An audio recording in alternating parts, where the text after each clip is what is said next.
guys, what's up? So in this quick video I'm going to show you how you can get this look-alike filter on TikTok. Okay, so this is the effect. To get this effect, what you can do, just go to your effect gallery and in trending section,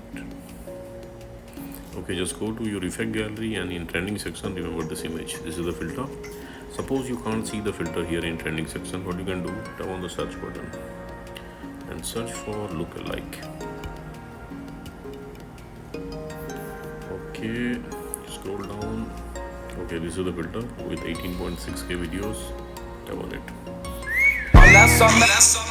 Okay, suppose you're not getting the effect like this, then what you can do, just go to your For You page and here search for look-alike filter. Okay, you will see many videos with this effect. Just tap on any video you want. Okay, on the bottom left corner of the video you will see the effect name. It's in yellow. Just tap there. Okay, you will be directed to the effect page. Now from here you can add it to your favorites, and at the bottom of the page you will see use this effect. You can tap there to use the effect.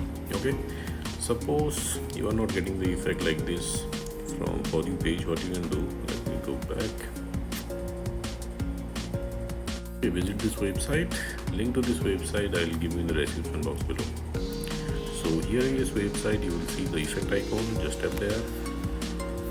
Okay, and you will be directed to the effect page. Now tap on the record button at the bottom of the screen. Okay, and you got the filter. Okay, and you got the filter. Wait for it. Okay. So that's it guys. Likewise you can get this effect on TikTok. So thanks for watching the video guys. See you on the next video.